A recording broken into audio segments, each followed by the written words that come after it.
As states become the battlefield in the continuing debates over abortion, we'll be taking a look at legislative efforts to confine Roe v. Wade and the practical effects of those new laws on this edition of Inside Story. Joining us are from Austin, Joe POJMAN, Executive Director of Texas Alliance for Life. Here in Washington, Kimberly Inez McGuire, Director of Public Affairs for the National Latina Institute for Reproductive Health. And also in Austin, BECCA AARONSON, health reporter for the Texas Tribune. She's a University of Southern California health journalism fellow. Joe POJMAN, let me begin with you. Give us the history, the legislative background of these laws that have come into effect recently in Texas. Well, Ray, as you said, the Texas legislature cannot ban most abortions, but the legislature can and should assure that women have enough information before they decide to have an abortion, and to ensure that abortions are done in a safe manner, comparable to similar facilities done in other procedures done in similar facilities. That's what the legislature has done over the last 4 years. We have an informed consent law, a sonogram law, and we have a law that increases the safety standards at abortion facilities. And I'll point out that most of the facilities in Texas, the vast majority, are meeting those new safety standards. When you say to make sure that these procedures are done in a safe manner, what was the evidence that existed that suggested that they were being done in an unsafe manner? Well, that last summer we had a lot of testimony before the Texas legislature. Weighed in very heavily, and there was a lot of compelling testimony from women who had had very negative experiences in some of the abortion facilities in Texas. Some of the medical professionals testified in favor of it, and we pointed out that similar procedures to abortion are done in facilities that are done at a much higher safety standard, ambulatory surgical centers. So the goal is to raise the standard of care at the abortion facilities to the level of comparable facilities, which are meeting those safety standards, which provide care, and which operate financially viability. Why can't the abortion facilities do the same? BECCA AARONSON, were abortions being carried out in Texas in a way that was injurious to women's health? Well, the evidence is mixed. A Texas Tribune analysis of the state inspection records for abortion clinics in the year leading up to the passage of these new regulations found that while there were some minor violations, none were serious enough for financial penalties, and all of the facilities were able to issue correction plans that were acceptable to the state. So while there may have been some minor violations, as there are at all kinds of medical facilities, none really presented an extreme risk to patient safety. And this notion that clinics have to be brought up to standards that resemble those of hospitals and the surgical wards in hospitals.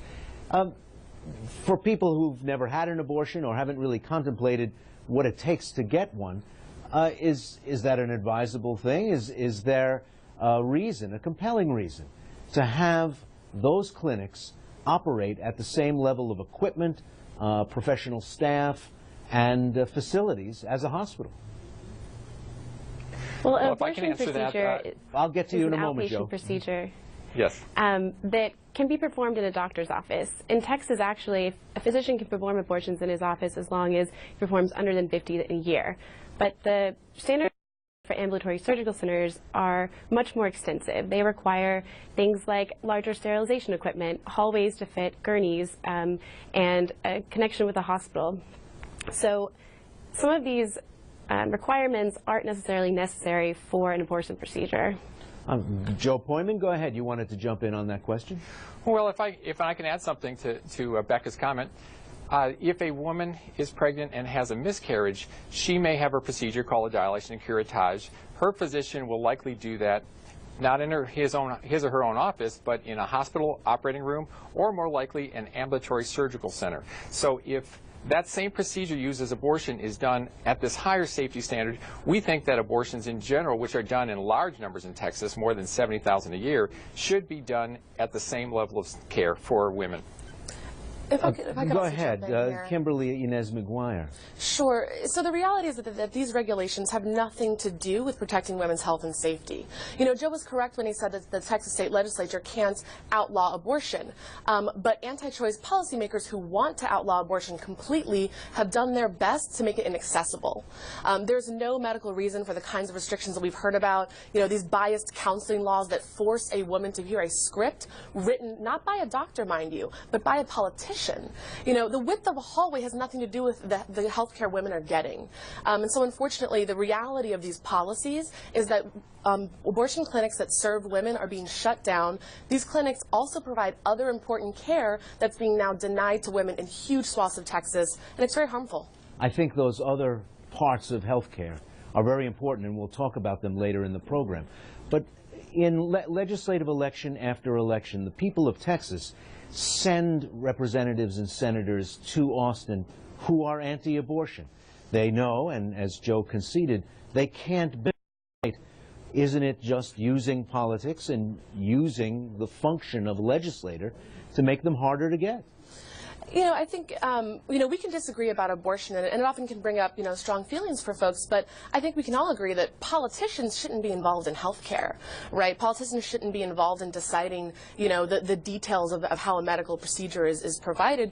You know, that's not a way to protect health and safety. And so, you know, it's absolutely true that for these politicians, it's about using political interference to take away women's ability to make her own decisions. Joe POJMAN, Kimberly McGuire suggests that it's not to make it safer to get an abortion in Texas, but to make it harder to get an abortion in Texas, that your group and others have helped midwife, if you'll excuse the expression, these laws. Well, we did very certainly support these laws, and it seems to be we see to be the only side that's concerned about raising the standard of care to the level of other procedures. I'll point out that my own mother-in-law had a cataract removal, and that was done in an ambulatory surgical center, a 15-minute procedure.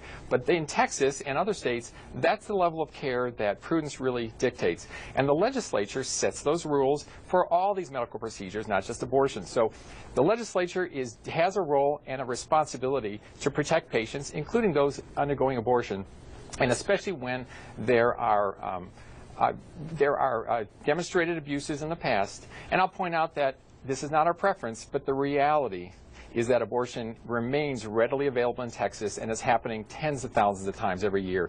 This law has not changed it. It has required certain facilities, a small number, who are not willing or able to meet the new standards to close.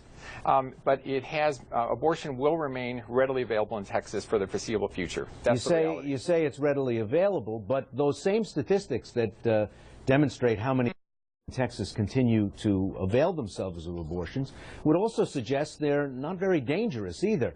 Between 2000 and 2010, there were more than 865,000 abortions in Texas, and 5 women died. And I think we can all agree that the death of the 5 women is a tragedy. But that kind of percentage, a rate that's lower than the death rate from abortion nationwide, wouldn't suggest that there's a problem in Texas that necessarily needed addressing, does it? Well, it does, because you're neglecting complications, Ray, and the rules have only recently been changed to require that complications be reported to our state agency.